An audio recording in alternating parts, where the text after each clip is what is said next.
नमस्कार दोस्तों, मध्य पूर्व से इस समय जो खबरें आ रही है उन्होंने पूरी दुनिया का ध्यान अपनी ओर खींच लिया है। एक तरफ दुनिया का सबसे शक्तिशाली देश अमेरिका है और दूसरी तरफ ईरान, एक ऐसा देश जिस पर कई सालों से आर्थिक प्रतिबंध लगाए गए हैं। लेकिन इसके बावजूद ईरान आज भी अमेरिका के सामने मजबूती से खड़ा दिखाई देता है। यही सवाल आज पूरी दुनिया में चर्चा का विषय बना हुआ है कि आखिर ऐसा क्या है जिसकी वजह से ईरान इतने दबाव के बाद भी झुकता नहीं दिख रहा। क्या इसके पीछे केवल हथियारों की ताकत है या फिर इसके पीछे कोई ऐसी रणनीति है जो उसे लगातार मजबूत बनाए हुए है। आज के इस वीडियो में हम आसान भाषा में समझने की कोशिश करेंगे कि आखिर ईरान किन रणनीतियों के दम पर अमेरिका जैसे शक्तिशाली देश के सामने टिके रहने में कामयाब हो रहा है। सबसे पहले बात करते हैं ईरान की क्षेत्रीय रणनीति की। मध्य पूर्व का इलाका पहले से ही काफी संवेदनशील माना जाता है। यहाँ कई देशों के बीच पुराने तनाव और राजनीतिक टकराव मौजूद है। ऐसे माहौल में ईरान ने पिछले कई वर्षों में अपने प्रभाव को बढ़ाने की कोशिश की है। कई विश्लेषकों का मानना है कि ईरान ने इस क्षेत्र में अपने ऐसे संबंध बनाए हैं जिनकी वजह से अगर उस पर सीधा हमला होता है तो उसका असर केवल एक देश तक सीमित नहीं रहेगा बल्कि पूरे क्षेत्र में तनाव बढ़ सकता है। यही कारण है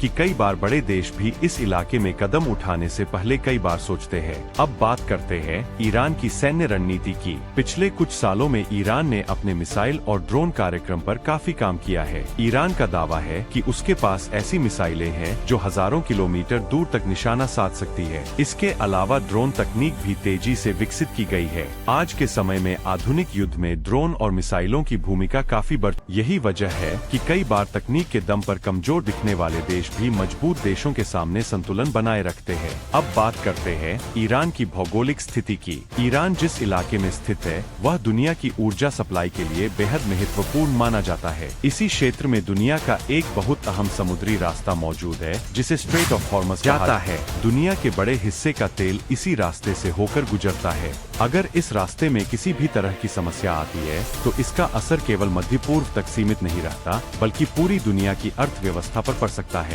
यही कारण है कि इस क्षेत्र में होने वाली हर गतिविधि पर दुनिया की नजर बनी रहती है। अब बात करते हैं आर्थिक प्रतिबंधों की। ईरान पर कई वर्षों से अंतर्राष्ट्रीय प्रतिबंध लगाए गए हैं, खासकर जब अमेरिका के पूर्व राष्ट्रपति डोनाल्ड ट्रंप के समय ईरान के साथ हुआ परमाणु समझौता खत्म हुआ। उसके बाद तनाव और बढ़ गया। उस समझौते को ईरान न्यूक्लियर डील JCPOA के नाम से जाना जाता है। इसके बाद ईरान की अर्थव्यवस्था पर काफी दबाव पड़ा, लेकिन इसके बावजूद ईरान ने कई क्षेत्रों में खुद को मजबूत बनाने की कोशिश जारी रखी। ऊर्जा, रक्षा तकनीक और कुछ घरेलू उद्योगों में ईरान ने आत्मनिर्भर बनने की दिशा में कदम बढ़ाए। हालांकि आर्थिक चुनौतियां अभी भी मौजूद है, लेकिन इन कोशिशों ने उसे पूरी तरह कमजोर होने से बचाए रखा। अब सवाल उठता है कि इस पूरे संघर्ष का असर दुनिया पर क्या पड़ सकता है। अगर मध्य पूर्व में तनाव बढ़ता है तो इसका सीधा असर तेल की कीमतों पर पड़ सकता है। तेल की कीमतें बढ़ने का मतलब है कि दुनिया के कई देशों की अर्थव्यवस्था पर दबाव बढ़ सकता है। यही कारण है कि दुनिया के कई देश चाहते हैं कि इस क्षेत्र में तनाव कम हो और बातचीत के जरिए समाधान निकाला जाए। कई बार अंतर्राष्ट्रीय स्तर पर यह कोशिश भी हुई है कि अमेरिका और ईरान के बीच बातचीत शुरू हो, लेकिन अब तक स्थायी समाधान सामने नहीं आ पाया है। दोस्तों,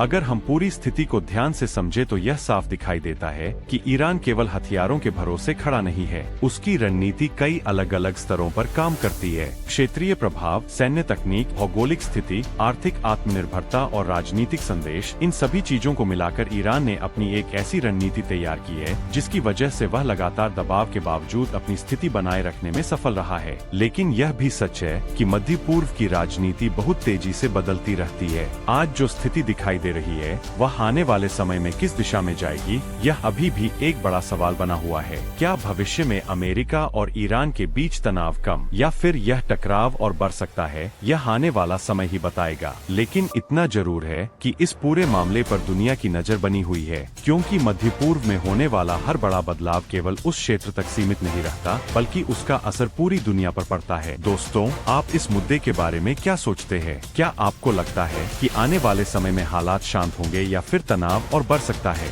अपनी राय जरूर बताइए।